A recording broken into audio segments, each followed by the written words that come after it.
Vous êtes sur France 24, c'est l'heure du journal de l'Afrique. Soyez les bienvenus. À la une, 518 morts lors des violences post-électorales qui ont suivi la présidentielle d'octobre dernier en Tanzanie. Du moins, c'est le chiffre officiel d'une commission d'enquête nommée par le gouvernement. Un chiffre contesté par l'opposition et plusieurs ONG. Cette grogne chez les journalistes en Tunisie, plusieurs d'entre eux se sont rassemblés ce vendredi pour soutenir leur confrère Mourad Zeridi, condamné à 3 ans et demi de prison, mais également pour dénoncer les pressions judiciaires sur la profession. La correspondance à Tunis. Enfin, on vous emmènera au Maroc à l'occasion de la 4e édition du FLAM, le Festival du Livre africain. Une 4e édition marquée par la présence exceptionnelle de Jean-Marie Leclésio, prix Nobel de littérature 2008, et par de grands noms de la littérature africaine comme Alain Mabankou ou encore David Diop, à voir en fin d'édition. Et on ouvre ce journal en Tanzanie où le rapport tant attendu sur les violences post-électorales survenues après la présidentielle d'octobre dernier a enfin été dévoilé. Selon la commission d'enquête nommée par le gouvernement, 518 personnes ont été tuées durant ces événements dramatiques. Un chiffre bien en deçà de ceux dénombrés par des ONG. Le récit d'Emily Boyle. Ils sont emballés d'un ruban rouge et exposés pour la présidente Samia Hassan. Mais ce ne sont pas des cadeaux. Ce sont des rapports officiels détaillant les violences survenues il y a 6 mois suite à l'élection présidentielle d'octobre 2025. Le nombre total de morts causées par les violences électorales s'élève à 518, dont 490 hommes, soit environ 95%, et 28 femmes. La plupart de ces décès n'étaient pas des morts naturelles, c'est-à-dire qu'il s'agissait de morts violentes. Le rapport de la commission a conclu que la violence était provoquée par des personnes entraînées pour, mais sans désigner des responsables parmi les forces de sécurité. Je tiens à reconnaître que je ne m'attendais pas à ce qu'un événement d'une telle ampleur se produise dans ce pays sous mon mandat. Mais je tiens à vous assurer, par la volonté de Dieu, que je porterai ce fardeau avec courage, avec beaucoup de confiance en moi et la plus grande prudence. Face à ces conclusions, l'opposition tanzanienne dénonce un rapport conçu pour blanchir les crimes du régime.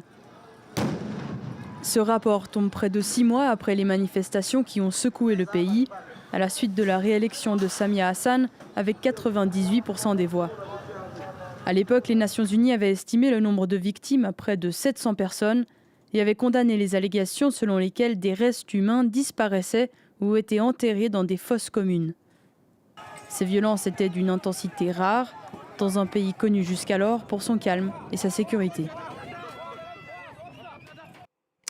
En bref, première visite d'un ministre français au Togo depuis 10 ans. Arrivé jeudi à Lomé, le chef de la diplomatie française, Jean-Noël Barrot, a été reçu ce vendredi par le président du Conseil, Faure Gnassingbé.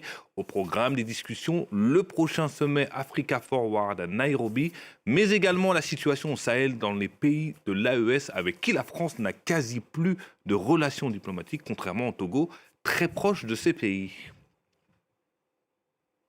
Allez, on prend la direction du Kenya où les prix du carburant ont fortement augmenté, la conséquence de la guerre au Moyen-Orient. Et malgré une baisse récente de la TVA passée de 16 à 8% pour les 3 prochains mois, les prix restent élevés, ce qui provoque la colère des Kenyans. Des images commentées par Clémence Valère.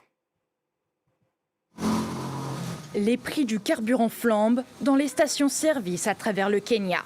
Le gouvernement a augmenté les tarifs, plus 24% pour le diesel et plus 16% pour l'essence. À cela s'ajoutent des pénuries dans plusieurs régions du pays sur fond de tension au Moyen-Orient. Le prix est trop élevé et le gouvernement avait annoncé qu'il mettrait en place une aide forfaitaire pour soulager les citoyens. Si le gouvernement augmente le prix du carburant, il faut qu'il soit disponible. Il ne faut pas l'augmenter si ce n'est pas le cas. Le Kenya importe la quasi-totalité de son carburant du Moyen-Orient. Des livraisons qui transitent notamment par le détroit d'Ormuz, une zone stratégique aujourd'hui sous tension. Malgré une baisse de la TVA sur le carburant décidée par les autorités kenyanes, les prix restent élevés. Plusieurs membres de l'opposition kenyane ont accusé le président William Ruto de mal gérer la crise, des accusations niées par le parti au pouvoir. Les affirmations de l'opposition selon lesquelles la crise résulterait de la politique du gouvernement sont fausses, malveillantes et dépourvues de rigueur analytique. Les prix actuels resteront en vigueur jusqu'au 14 mai, date de la prochaine révision mensuelle par l'Autorité nationale de l'énergie. Le nouveau taux de la TVA, quant à lui, restera la norme jusqu'en juillet. Autre titre de ce journal en Tunisie où le ton monte au sein des journalistes, absence de délivrance des cartes professionnelles ou d'autorisation de tournage pour les chaînes étrangères, mais aussi des pressions judiciaires qui augmentent sur la profession. Les journalistes se sont rassemblés devant le syndicat des journalistes ce vendredi pour soutenir leur collègue Mourad Zeridi, condamné à 3 ans et demi de prison, et dénoncer d'autres affaires en cours. La correspondance à Tunis de Lilia Blaise et Hamdit Lili. Ce rassemblement intervient juste avant la nouvelle date d'audience en appel du journaliste Mourad Zeridi, prévue pour le 28 avril. Il a été condamné en janvier dernier à 3 ans et demi de prison pour blanchiment d'argent. Ses proches et le syndicat des journalistes réclament sa libération. Le contexte n'est pas optimal, ça c'est clair. Après, on a espoir que justice soit rendue à un moment. Ça fait 2 ans, je crois qu'il est grand temps, donc on s'accroche. On a également appris dans la journée le placement en garde à vue du journaliste Ziad El-Henni pour des déclarations qu'il a postées sur le réseau social Facebook.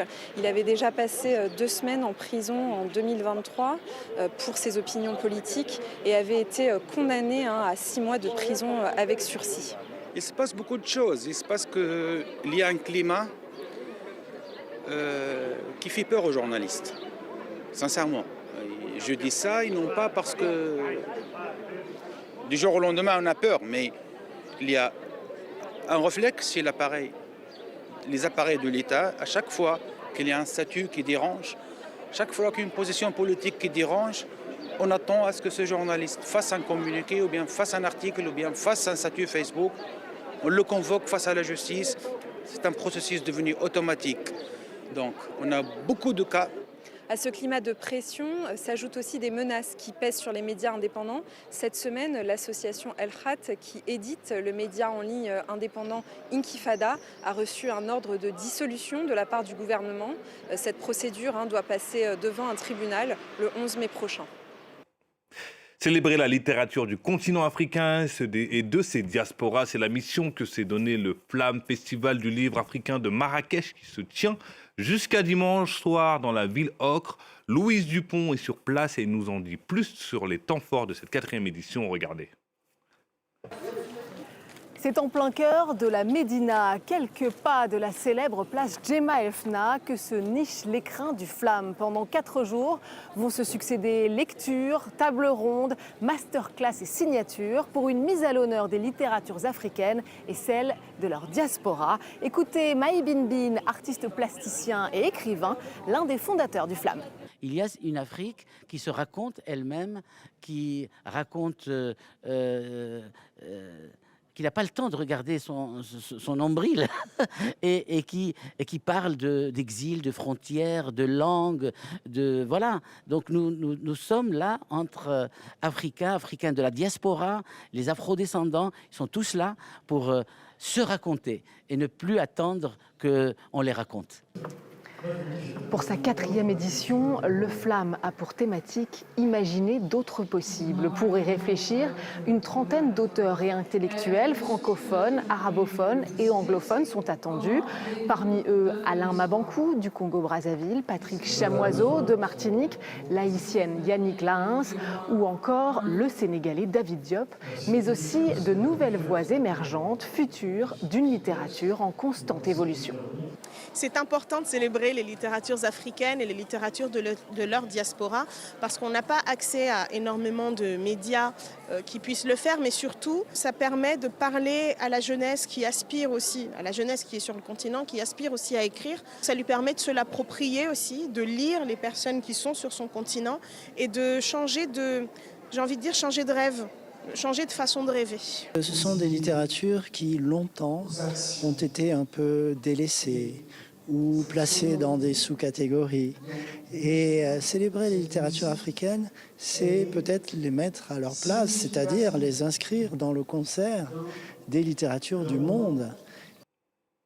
Il y a 10 ans, une icône de la musique africaine rangeait son micro. Le 24 avril 2007, le chanteur congolais Papa Wemba s'éteint sur scène lors du Festival des musiques urbaines d'Anou Mabo, le FEMUA en Côte d'Ivoire. Un hommage lui a été rendu ce vendredi à Abidjan, messe, dépôt de gerbes et concert en présence d'artistes et de personnalités politiques pour saluer la mémoire du roi de la Sape. Écoutez ses réactions au micro de nos correspondants Makamara et Damien Kofi. Il était de notre devoir, de 10 ans après, de montrer au monde entier qu'Anoumambo et la commune de Marcory n'ont pas oublié Papa Wemba. Nous avons voulu faire un point pour célébrer, pour le commémorer, pour que cette date-là reste gravée, pas seulement dans la mémoire de ceux d'Anoumambo, mais dans la mémoire de tous ceux qui aiment la musique, de ce grand baobab que nous avons perdu un 24 avril.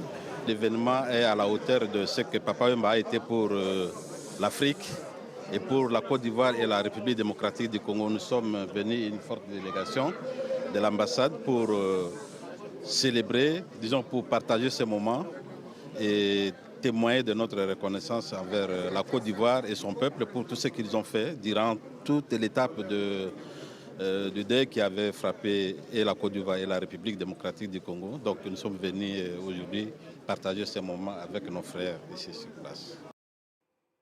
Et nous aussi, on ne l'a pas oublié, on va se quitter sur un tube de Papa Wemba, bien connu des sapeurs des plus grandes soirées parisiennes. Proclamation, merci de nous avoir suivis, restez sur France 24, l'information continue. Banyole nanga ezanango kamwa esika ekotisaka mbanga ezanga te ezanga te